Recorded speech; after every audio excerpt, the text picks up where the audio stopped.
like to welcome you to Emotional Resilience, Living with the Fruit of the Spirit. I'm your host and author, Ron Ovitt. Tonight we're continuing Lesson 2 in our series on overcoming anxiety, and I'm so glad that you can be with us. You know, anxiety is such a important topic, especially today, having come off the pandemic. Many people have been anxious about their finances, about their health, about relationships. It's been quite a time for us.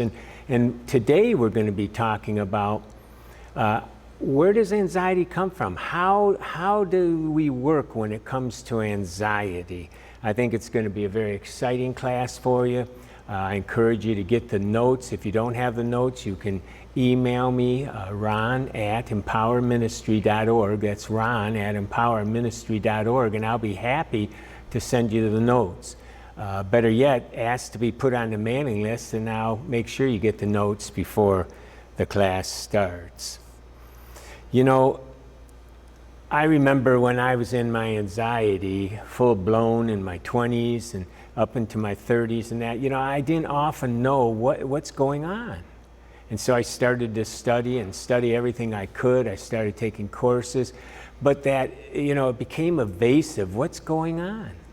And the exciting thing is in the 1990s, President Bush and that declared it the decade of the brain, and all this research came into being on how the brain works and emotions work, and so much has been written in the last 20, 30 years. And I've had the privilege of studying hundreds and hundreds of books and lectures and seminars and courses that has helped me try to figure this out a little more so we can know, because we have a saying in our class that if we can name it, we can tame it.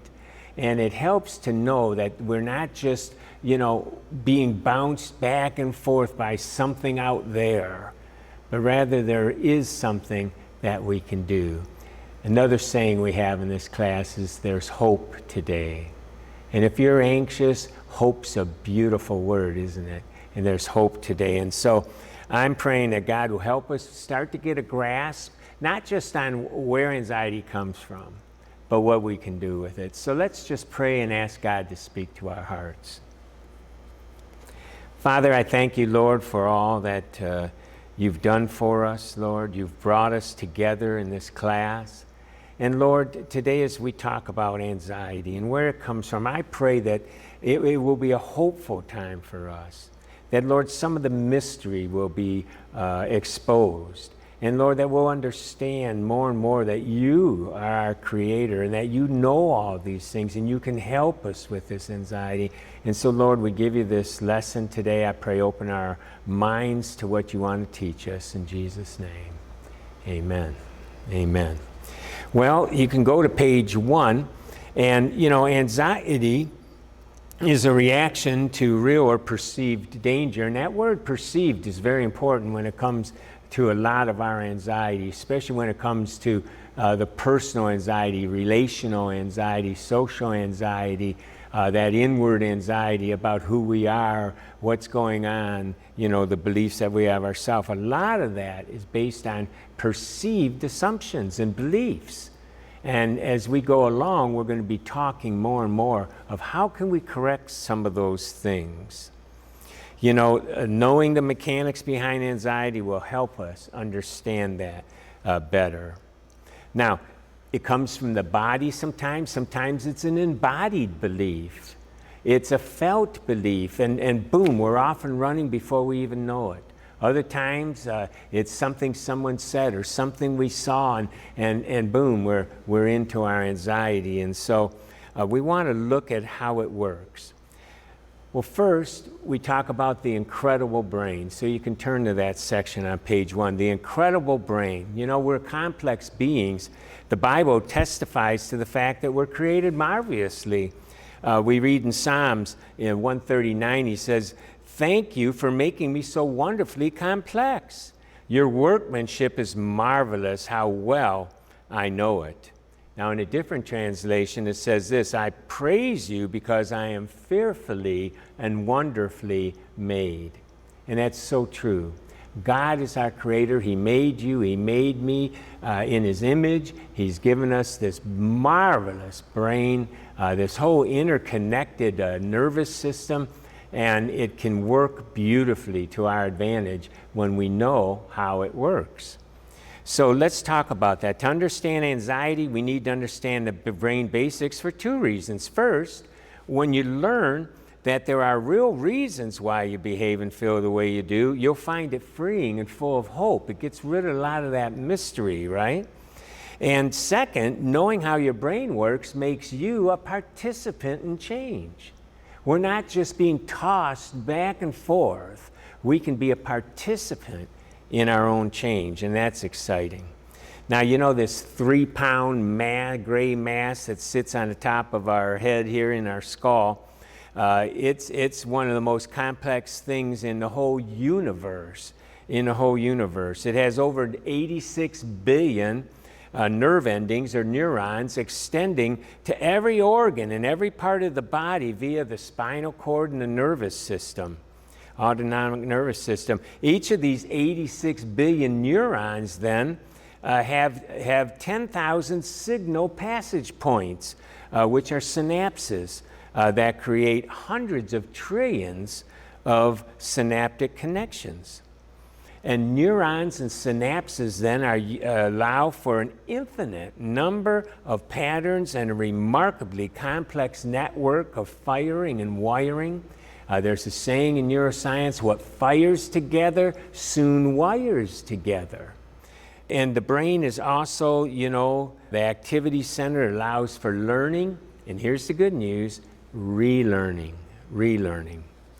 The brain regulates our body functions, thinking, emotions, and behavior. The brain is the command center of the human nervous system, and it regulates our body functions, our thinking, our emotions, and our behavior. There are many different parts of the brains that work together to control everything we do. And the brain controls a lot of things.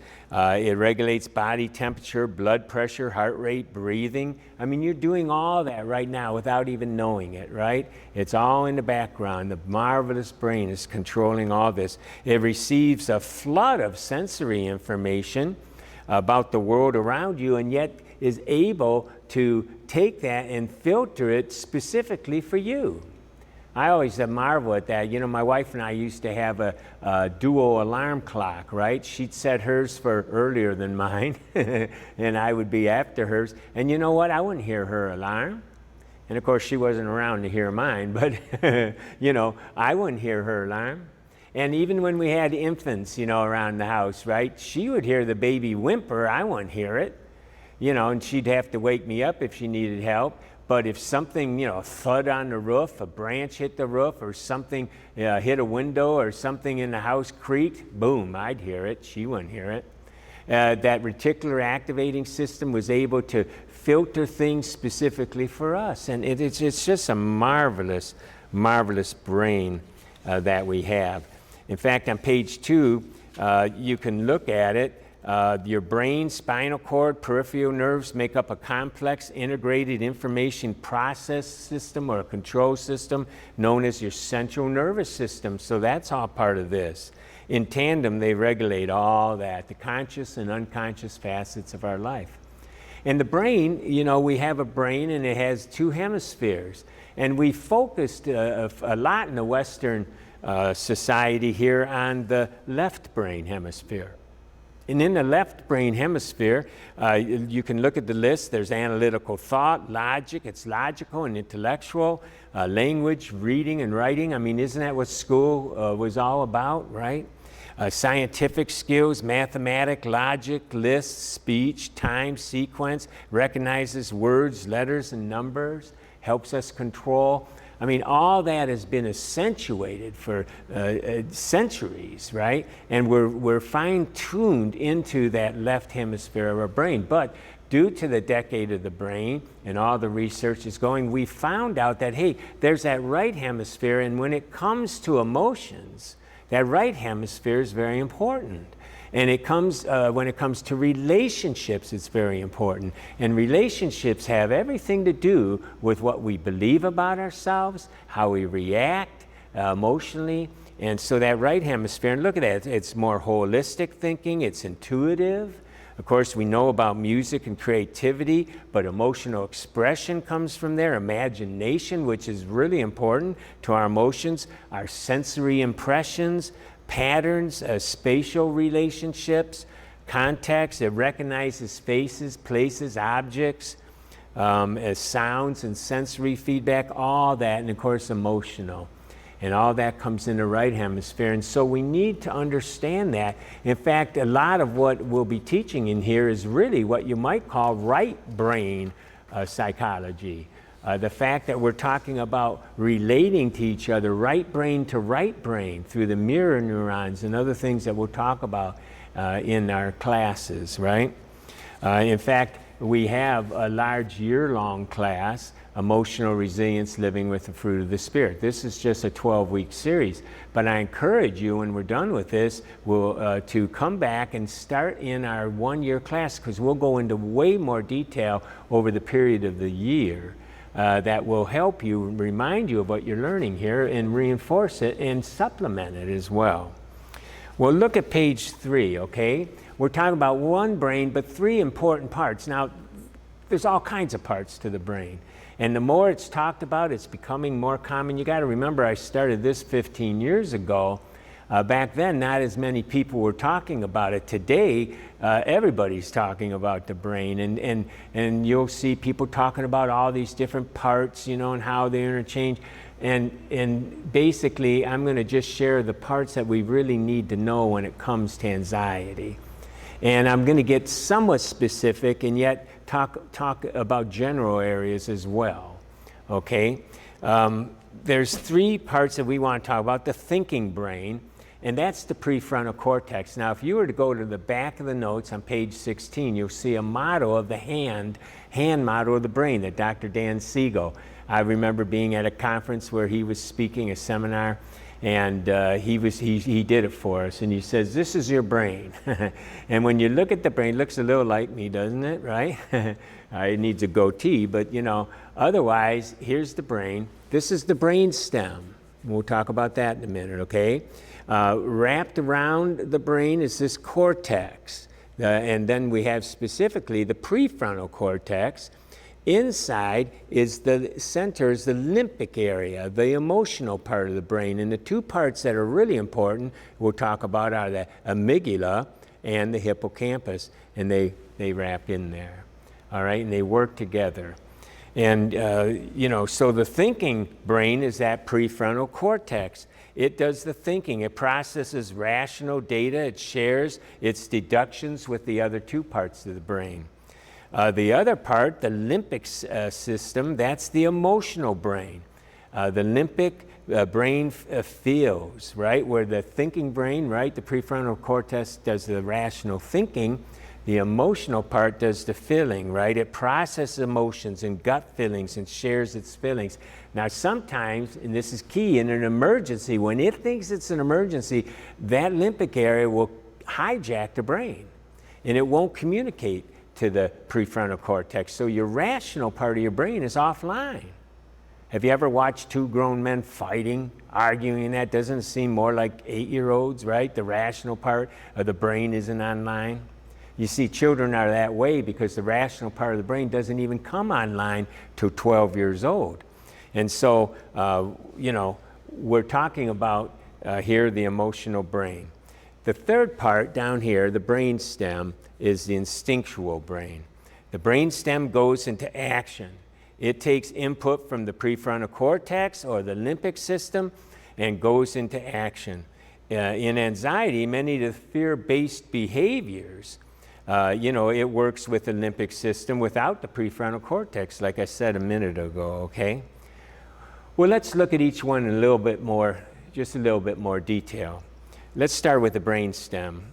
The brain stem is all about survival, okay? The brain stem is our life control center. It's the part that monitors and controls the body's vital functions, such as heart rate, breathing, body temperature, balance. It's focused on our survival. Much of what occurs in the brain stem is subconscious and instinctual. Anger, fear, aggression, territorialism, self-protection, and satisfaction of hunger and thirst, procreation. They're all regulated in that region. It's the self-centered, selfish part of the brain wired for our survival. There are also the herding instincts. Being in a herd is very important. Being together is part of our survival. We're stronger together, right? You look at that in animals. When they're away from the herd, boom, they get picked off, right? Herding is important. And when we take drugs or drink alcohol or overwhelmed with fear, become angry or enraged, the prefrontal cortex thinking part of the brain is not online. The behavior is being controlled by that primitive part of the brain, right? That more instinctual part as well as the limbic. And that's why sometimes it's so hard in addictions to overcome sometimes, because we're being, the animal part of our brain, right, is doing the thinking, not the rational part. Well, the second part is the limbic system, okay? We had the brain stem for survival. The limbic system is all about our emotions. It's the seat of our emotions. It includes the thalamus, the amygdala, the hypothalamus, and the hippocampus. Now, there's 4 words, and I'm not trying to create you into a neuroscientist here at all. The 2 that we really need to know about are the amygdala and the hippocampus. But let's talk about that first. The thalamus is the part that takes in all the sensory. All you need to know is that senses come into our brain, right? What I see, what I smell, what I taste, what I touch, the proximity, around me. Someone invades my space, right? Different kinds of senses come in to that thalamus. And it's our sensory regulator. It scans the environment, takes the sensory in and relays it, right? Now, the amygdala, the second part, that processes the memory of emotional reactions, particularly fear. Then it acts as a central alarm system. It's our central alarm system. It's the one that says, danger, danger, right? It's the one that sends us into fight, flight, or freeze, because its job is to protect us. And so the amygdala gets the senses in, whether it's coming from inside the body, outside the body, and it says, danger. Now, if it doesn't quite feel that, then it goes on to the prefrontal cortex, and together they'll make a decision. But if it's something that's already been tested, tried and true, as something dangerous, then it will react, okay? And we'll talk about that more in a minute. Now, the hypothalamus controls the autonomic nervous system. It's the part that sends down and says freeze, fight, or flight, okay? And then the hippocampus. The important part of the hippocampus here is that it takes the short-term memory and puts it into long-term memory. And so the majority of things that you remember, right, are memories. And you remember them because they're explicit. They're explicit memories. The hippocampus is put it together much like a puzzle. It assembles, and so you can remember your 12th birthday when you got a pony. Okay? Now, the amygdala also has a memory, because what happens is when you're in trauma, you're in fight, flight, or freeze, cortisol is pumped through the body and it shuts off the hippocampus, and the amygdala then remembers not so much what is said and all that, but the senses. It notices the tone of voice. It notices the look on the face, the body language, the proximity, the smells, right? And so therefore, a lot of times we're triggered by a facial expression. You ever have someone look at you like this and you're wondering what's going on? Your heart starts beating, because that's a dangerous sign to you. What's wrong? Especially if you're a people pleaser, right? Or someone invades your space. You go, whoa, what's going on here, right? And so a certain smell. And the brain remembers these things. Now, here's the thing. It's implicit. It doesn't necessarily take you back to a memory. This is where post-traumatic stress kind of works in. You're reacting to something in the present that reminds you of something from the past. And so if dad, constantly was stern with you and giving you a look and dismissing you or maybe punishing you, then when a supervisor has that same look later and talks with that same tone of voice, you're all of a sudden very nervous and high-strung, and you're worried about whether you're going to please them or not, and you're really reacting, yes, in the present, but you're also reacting to back here. And the hope is that we can go back to that, because remember, this is a child, and the child isn't thinking like an adult. And it's making assumptions about themselves, because a child can't blame the adult, they blame themselves. And so they go ahead and they're making assumptions that I'm no good, I have to perform, and they've learned this emotionally. And what we want to do is eventually learn to emotionally relearn the truth that I'm not damaged goods, that I'm not something to be dismissed.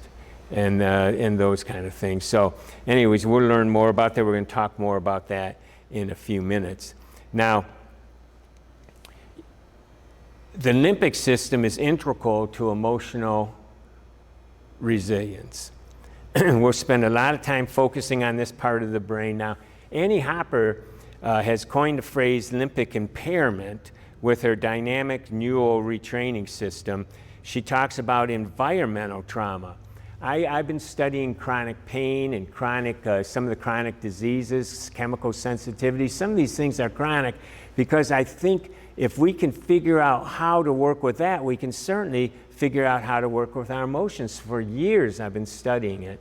And what I've come to find out, and others have, is that the amygdala is very important to chronic pain, to chronic illnesses, to all kinds of things besides our emotions. When it senses danger, it responds. Now, she's talking about chemical sensitivity, chronic fatigue, and these kind of things, and that's what her program works with. And she talks about this limbic impairment, and that's where a lot of our chronic anxiety comes from, the same thing. Now, rather than impairment, I like to use the term, because that makes it sound like it's broken and it can't be repaired. I think of it more in the terms of a hypersensitivity. It's oversensitive. It's reacting too much to a cue, and we need to resensitize. We need to relearn how it should react. We need to retrain the amygdala. And we can do that, and that's really what she does. She says in healthy individuals, I'm on page 4 toward the bottom, in healthy individuals, the limbic system serves as a protective gate to analyze and filter incoming stimuli and assigns a level of importance. When damaged, this filtering, or when it's hypersensitive is what I would say, this filtering process can become impaired and alter the way the brain and body interpret, encode, and respond to any sensory or emotional stimuli. The resulting cross-wiring or disorganization of the neural circuits establishes involuntary trauma patterns that overactivate threat, protective and survival mechanisms, okay? Now, the good news is with the plasticity of the brain, that means the ability for the brain to change.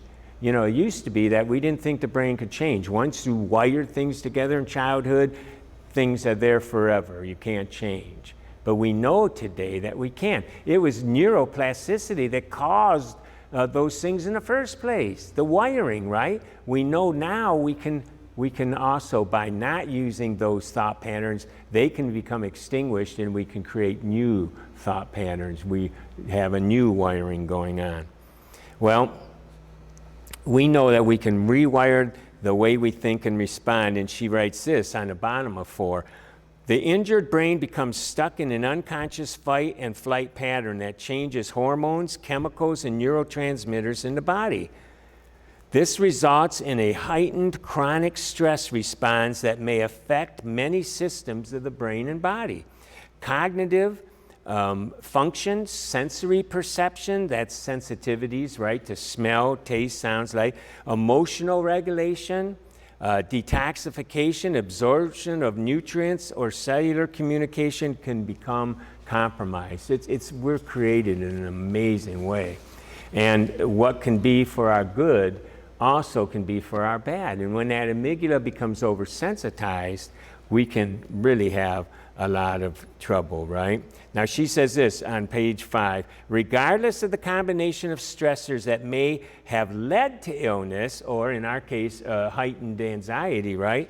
Addressing limbic system function is a key component in the recovery process and unfortunately is often overlooked. When we place our focus and energy on rehabilitating the brain and correcting an unconscious stress response that is at the root of suffering, our bodies can regain the building blocks that are needed for healing. Isn't that exciting?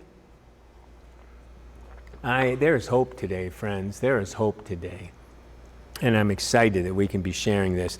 So, why many of us may not have chemical sensitivities, right, or other physical manifestations of limbic impairment, many of us have that impairment in the area of emotional regulation. We're dysregulated. We're hypersensitive. We're dysregulated. And we'll talk about that too. Well, the third part was that prefrontal cortex, the rational thinking part of the brain. And that's the outer layer of the brain, the whole thing, the whole outer layer is the neocortex or the cortex, right? And we're talking specifically about the prefrontal cortex. It's where our decision-making, problem-solving, and planning are executed. And the prefrontal cortex tries to answer the why to what happened to us. It makes assumptions, often wrong, and reacts in predictable, even though often wrong ways. A lot of those assumptions that we made as children stick with us. They've never been corrected. And many of them are false. And we'll see how that works here in a few minutes, okay? Now, to change, it's here, these assumptions cause the brain to behave in predictable ways and create brain pathways that become rigid over time. To change, we need to create new pathways. As the executive center of the brain, the prefrontal cortex governs our intelligence and guides our emotions, thoughts, and actions. It is part of the brain that can give us hope in addiction and other emotional issues. We can change. It can help us filter and correct inappropriate thoughts, negative actions, and painful feelings. We just need to use it, right? So it's through the prefrontal cortex that we develop attachments, the way we relate to others. And what's so exciting about that is it could have been the relationships that we had before that caused us to assume some negative things. Today we can have relationships that will create different feelings and beliefs about ourselves. We call these attachments, and we call these new ones secure attachments. And in our year-long class, we really go into this, okay? Well, what happens though, we create these attachments, we build resilience to bounce back and stop continuous unavoidable stress in our lives. When we reduce stress, the amygdala restores direct contact with the prefrontal cortex and begins to return us to what's called homeostasis, right? Allowing us to create normal, healthy lifestyle, returning to the fruit of the Spirit: love, joy, peace, patience, kindness, goodness, faithfulness, gentleness, self-control. The Spirit works with our brain, works with our emotions, and we're able to return to that from painful emotions, right? And you can think of that. I want to return to joy, or I want to return to peace when I'm upset. I want to return to love when I'm angry, you know, and those kind of things. I can be resilient. I bounce back. And so that's what's so exciting. We want to go from being reactive or reflexive, right, a reflex, to being receptive and a reflective. We want to be able to reflect and think. And so part of that comes in emotional regulation, and then it comes in the emotional relearning where we're reflecting on it. Okay, and we'll go into that more when we go through the rest of the lessons in this class. So, the bottom of page 5, anxiety is learned. We have a learning brain. We have a marvelous brain that's a learning machine. Learning comes through our senses: the touch, smell, hearing, sight, taste, all feed information into the brain. They are processed in our short-term memory. And then we associate them with beliefs. They're associations, right? It is this existing strong belief. The biases then make a quick judgment and reinforces it. And so, for example, I remember once when I liked ice cream, and it was a hot summer day, and this ice cream thing came by, and a truck, and I stopped it, and all it was more of a bakery truck, but they had ice cream, and they had this cake, like a sandwich, ice cream sandwich, but it was French vanilla. Well, I never had French vanilla, but I thought, hey, I like vanilla. And so I took it, and it was, French vanilla is it's more sweet, I guess, more tasteful, and it was strong, you might say, and I ate it. Well, later that afternoon, I got sick to my stomach. Now, I'm absolutely positive the ice cream had nothing to do with it. It could have been the chili I had for lunch.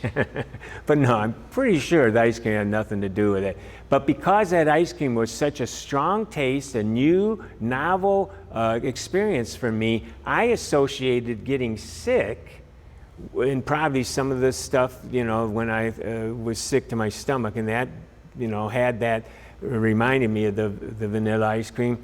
Well, I associated that French vanilla with being sick. And it was years before I ever had French vanilla again. I learned that as a child, and it stuck with me until finally one day when I was older, I said, I got to try this again. But see, that had cemented in, and it became a real belief for me. And I didn't have to debate it. As soon as someone said, well, you want French vanilla? No, wouldn't even think about it, okay? Well, we learn all kinds of things like that, and the trouble, sometimes it's wrong. Just like, does French vanilla make me sick? No. How about being afraid of the basement? I was fearful of the basement, and I remember my dad would say, look, there's nothing to be afraid. He even took me down there once and walked me through, held my hand. And I thought, wow, and he thought, boy, that would do it. But I was thinking, well, sure, Dad, they're not going to come out when you're here, there was still monsters left in the basement, but that was wrong. And yet I reacted that way for a long time. And we have a lot of those kind of things, and we need to ask ourselves, and we'll be talking about in there, questions we need to ask ourselves. And one is, what am I believing? What am I believing right now? And then the most important one is, what's the truth? What's the truth? The truth will set us free. We'll emotionally relearn what the truth is, okay? So if it's a strong belief, then our brain is biased toward that, and it doesn't take as much to believe it the second time, or the third time, or the fourth time. And so we find that we build on that. And what it says on the bottom 5, nerves fired by other nerves. And Michael Moskowitz is the one that says this. He's written a great book on neuroplastic transformation. And he says, nerves fired by other nerves keep firing without further stimulation. Nerve cells and their trillions of synapses are taken over by this expanding process to increase our network of cells and synapses dedicated to the newly learned material. More myelin is laid down along the processes of nerves to speed the transmission of electrical signals in the expanding network. As new synapses are dedicated to the newly learned ideas or activities, old synapses are taken apart. Regional brain function shifts to what is being learned. Energy is dedicated to maintaining this expanding network. Actual anatomic, physiological, and electrical changes happen in the brain. And repetition is the key to enforcing this gradual takeover of more brain real estate. And we see this in children.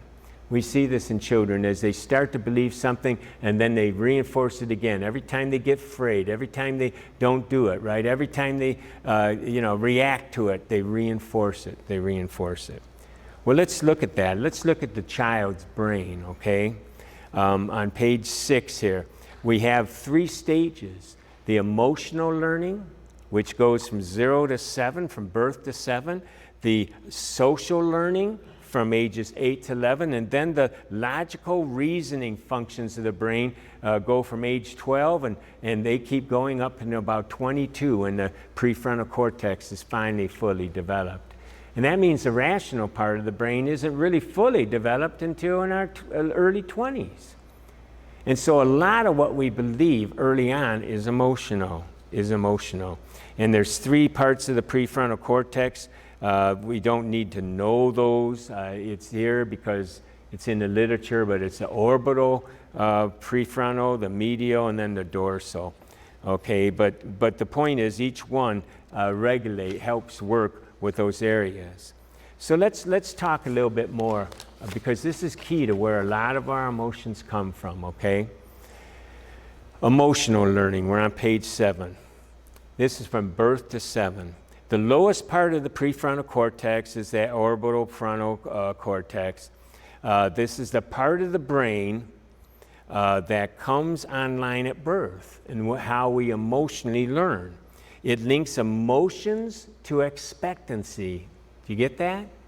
When we experience something positive or negative, it could be a positive emotional experience. We cry, we're hungry, mom nurses us, that's a positive experience. So we've learned that if we cry when we're hungry, we get the nourishment we need.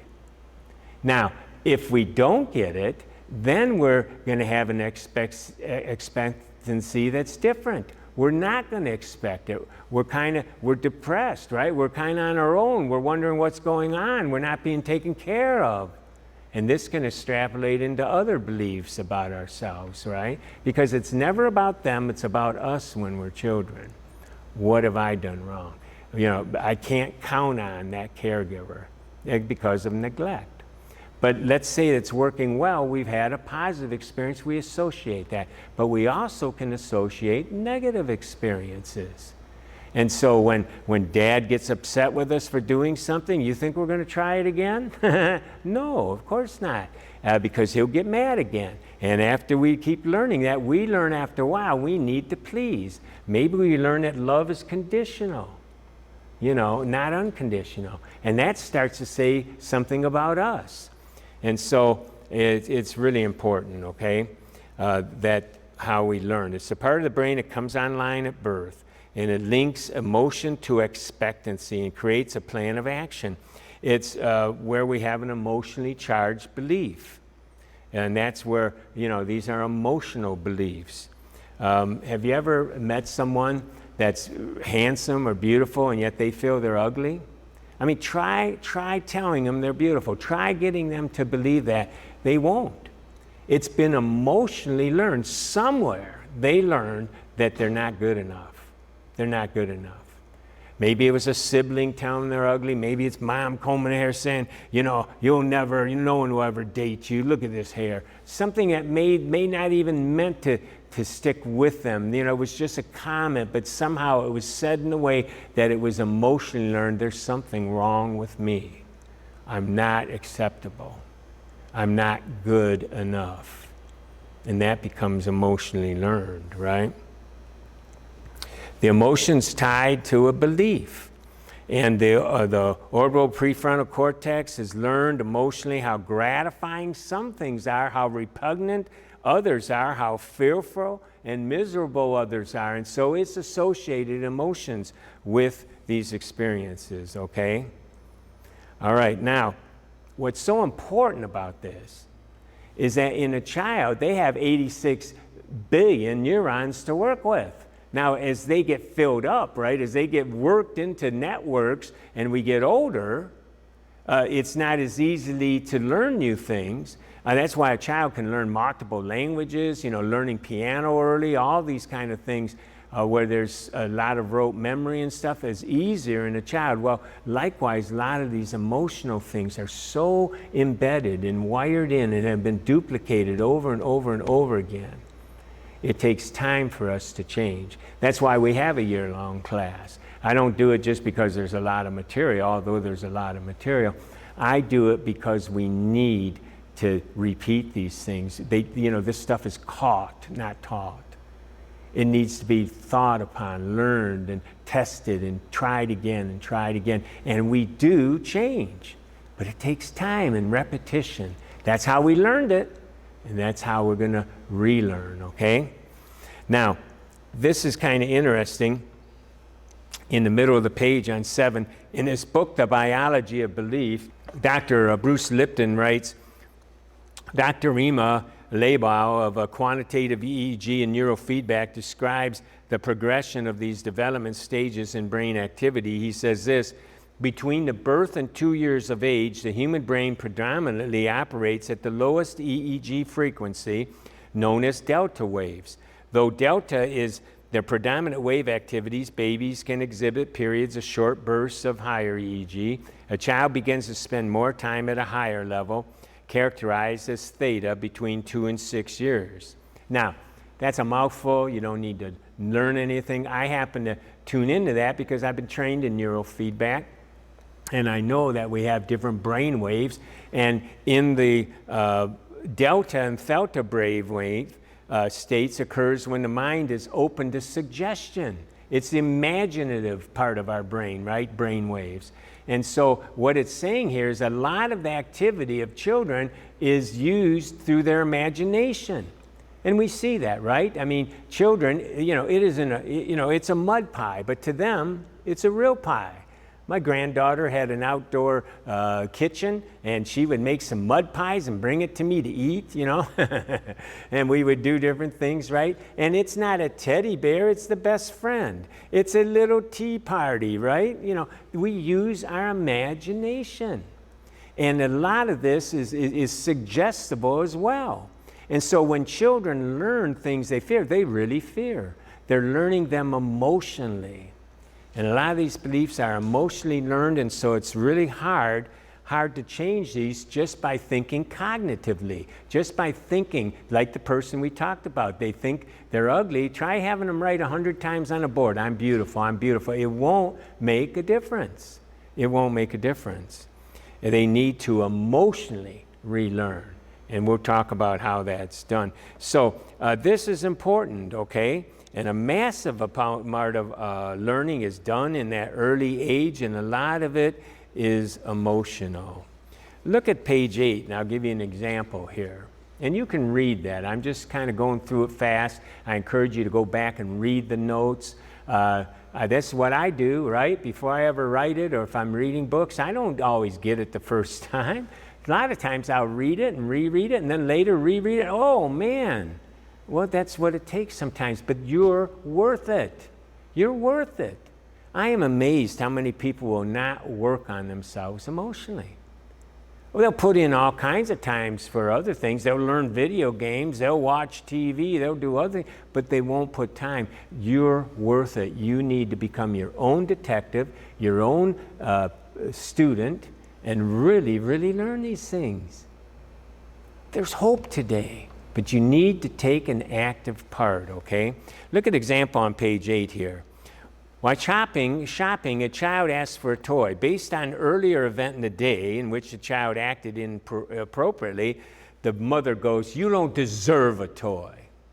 Now, we've all experienced stuff like that, or maybe we've done it ourselves, right? Now, the mother may or may not have connected rejecting the request to an earlier stated consequence, but even if she did, the child emotionally internalizes the raw statement as, "I do not deserve things." Right? There was a correlation, right? You don't deserve a toy. It's said with emotion, and the child thinks, "I don't deserve a toy." The tone of voice, the look on a mother's face, the sad feelings they experience when they desire is not immediately satisfied are registered in the brain, and it's disturbing. Now, trauma can be two kinds of things. There can be trauma when something that shouldn't happen to you, right? And then there's trauma when something should have happened and it didn't happen. And the way this was said, the rejection, everything, it borders on maybe a trauma for the child. Now, one event isn't going to change a child, okay? It's not going to change a child. Parents do this. It's called rupture, right? We all do that. And then what do? We repair it. But here's the significance, okay? In the mind of the child, in example above, this experience could be defined as trauma of omission. They wanted the toy, and in their immature emotional thinking, they should have gotten it. It could also be a trauma of commission because of the shearing way. See, the way it was said, the shearing way in which the mother said it. Now, here's the key point. If there's no repentance on the mother, if the mother doesn't repair, right, there's been a rupture. If there's no repair, right, no correction of the over-emotional reaction, no soothing of the child, because of the highly imaginative state of mind in the childhood, our emotional brains create stories to make sense of the world around us. In the above scenario, a child could easily emotionally exaggerate or even misinterpret the incident and create a false meaning, such as believing that they are unworthy. Of course, one incident, like I said, doesn't program a child to believe things about themselves the rest of their life, but repeated similar episodes without correction from the caregiver, that rupture repair can lead a child to internalize negative beliefs about themselves and others. And I've done enough counseling and worked with enough people in trauma and addictions and that to know that a lot of times a parent does this and they keep doing it. If there wasn't a repair, then chances are there's something going on here. There's an immaturity perhaps in the parent. And there's child adverse experience, and then rampant today. And a lot of us with anxiety have had some kind of trauma in the background. And so these beliefs have been cemented in about what we feel about ourselves, what we believe about ourselves. And they're emotionally learned, okay? Now, the good news is they can be emotionally unlearned. The purpose of emotional relearning is to help us discover these emotional episodes and correct the negative emotional meaning that we're left with. What would be a better, more logical assumption? The mother was upset. The child did something wrong, and the mother remembered that, and she said, listen, your behavior doesn't indicate that you should be rewarded. Next time, let's behave and you can get a reward. Something like that would have at least been able to be more understood by a child. That's the soothing. That's the coming back and talking about it. The child then doesn't make an assumption that there's something wrong with me, that I'm constantly getting in trouble. I'm no good. I have to perform. All these kinds of things, right? So. Emotional meaning and interpretations will stick until our rational brain processes create an updated meaning with mature understandings. For many people, though, that never happens. And what we want to do is that we want to be able to change that. Well, meanwhile, in the child's brain, just like in the adult brain, we'll watch for similar instances and we'll continue to build a case that substantiates that. You see that a lot of times in children that are having kind of social anxiety. At home, somehow, they feel like, they're not worthy. They're not worthy. And so what happens, we go to the second part, the bottom of 8, there's a social learning. There's a social learning. And it's the seat of the social brain where we socially learn. This is where we develop our sense of self and others, both cognitively and emotionally. It's where we often reinforce those negative beliefs from childhood. We socially believe now that they're true. We take what we learn at home and test it in the outside world. Unfortunately, our expectations often color what we see and experience. And so you have a young child, right, and they feel socially inadequate. They're nervous, they're worried, and they've met some kids that they thought, somehow appealed to them. They thought, wow, they're popular, they're really nice. They tested the waters, they were shut down somehow, and maybe they didn't even want to do that because they started to think, I don't belong. Yeah, I'm not significant, I'm not important, there's something wrong with me. And so now they're walking down the hall with that sense of shame. And they can't help it, they'll look over there, right? They'll look over and they see the kid, two of the kids laughing. And of course, who are they thinking? I brought this up last week. Who are they thinking they're laughing at? Them. And right then, socially now, they're socially learning what they emotionally learned. They're reinforcing there that there's something wrong with me. I don't belong. I'm no good. Whatever it is. And they don't necessarily phrase it. It's not a sentence so much. It's a felt belief. It's an emotional belief. And you know what the brain does? It just has to say, it doesn't say I'm no good. It just that quick. And there it was, reinforced again and again and again and again. And that's why, as adults, sometimes we have these things and we don't even know why sometimes. They're so strongly reinforced. But that's where the hope is. We can learn what's going on and we can change it, okay? We can change it. Now, I've also noticed during the social brain, right, up to age 11, that's when a lot of young people start learning about escapes and addictions and things. If I had a nickel for every person I worked with as a recovery coach that told me, well, when I was 10 years old, I took my first drink. When I was 10 years old, I took my first drink, and I took it and I went, oh, I feel normal. Or I feel good. And what happened? The brain was dysregulated. And the alcohol works with all 5 neurotransmitters in the brain, and all of a sudden, boom, it's firing the way it should be firing at first, and it seems more regulated. And it does its job for us. Unfortunately, though, there's all kinds of things that go on with substance that won't let it last, and it doesn't correct the brain at all. In fact, it can become a self-defeating process, right? It can become an addiction.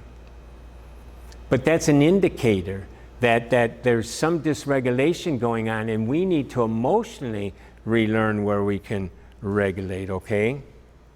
And the third part, let's go to the bottom of 9 here, the rational learning. That's where we start learning things more rationally, the executive functions. But unfortunately, that doesn't come online till around 12 years old. So a lot of what we're believing is a child. Now, you'd think then, what happens? All of a sudden, boom, now I'm thinking rational, and I can go ahead and think, well, that fear I have, that's not rational. And it doesn't always happen that way because we react. The amygdala hijacks the brain. And we have to be very deliberate in saying, what's going on? What am I believing? You know, how do I change this? What's the truth? And that's what this program's about, and that's what's so exciting. That's why we call it emotional resilience. And what we need to do is we recognize when it's happening. Sometimes we have to go back to an episode already happened, right? But sometimes we can catch it when it's happening. We can learn to regulate our emotions, and then we can relearn and get rid of what was bothering us in the first place. And where's that come from? Let's look at bringing it all together. You know, our human soul has needs. Needs to be safe, needs for a purpose, need to belong, needs for significance, and need for love. And when those things aren't working, when they're not working, then we really have soul yearnings. And a lot of times we're yearning, we're going through life yearning for these kinds of things, And what happens is that we end up a lot of times doing things that we don't want to do. Mark Lewis, in his Biology of Desire, writes this: post-traumatic stress disorders, depression, anxiety disorders, all hinge on an overactive amygdala yoked to the cortex and has appraisals of threat or loss or jumpy striatum intent on relief. These components of the motivational engine get installed before younger people have a chance to develop a sophisticated and realistic guiding system, right? When we talked about the prefrontal cortex, on maturation of the prefrontal cortex, which is the bridge of the ship, which is not fully tooled until early adulthood. The traumatized amygdala keeps signaling the likelihood of threat or rejection even when there's nothing of immediate concern in the environment. And the high wind of the whole motivational engine activates networks dedicated to finding safety, control, and relief as soon as possible. And then he says, drugs, booze, gambling, porn take us out of ourselves. they focus our attention elsewhere. They may rev up our excitement and sense of mastery in the case of speed, right, or coke, or gambling, or porn, or they may quell anxiety directly by lowering amygdala activation in the case of sedatives or opiates, booze, or comfort food. We find something that relieves the gnawing sense of wrongness, and we take it. And when we do it again and again. And so we have a learning brain. And if we grew up with love bonds, then a lot of what we learned about life is good. A lot about what we learned about ourselves is good. But for many of us, we grew up with fear bonds and conditional love and things that cause us then to have these beliefs about ourselves, the beliefs about others, even beliefs about God that need to be changed. And here's the good news, it can. And next time we're going to get into, and I have some notes here, you can read some of it ahead of time, the relearning brain. We talked about the learning brain, but thank God we have a relearning brain. And it's going to be exciting as we talk about it. So let's close in prayer, okay? Father, I thank you for bringing us together. Father, help us review this. Help us start to understand that we're not just some product of chance and whims and things out there beyond our control, but rather, Lord, you've put us together in such a way. And we've learned things, and it was for our own safety, but somehow they've gotten mixed up. They've gotten exaggerated. And Father, I pray you'd help us. Learn how our brain learns so we can next time learn how we can relearn the truth. So thank you, Father, for what you're going to do, and we pray in Jesus' name, amen. Well, I invite you to write me if you have any questions or you need the notes, ron@empowerministry.org. You can also go, I call myself online Mr. Change Agent. You can go to Mr. Change Agent on YouTube and look at some of the videos we have. You can go to mrchangeagent.com, see some of the things. I've also written different books. You can go to Amazon, look for Ronald Ovett, and you can look up some of the things we've done. So God bless you, and we'll look forward to next week when we talk about the relearning brain.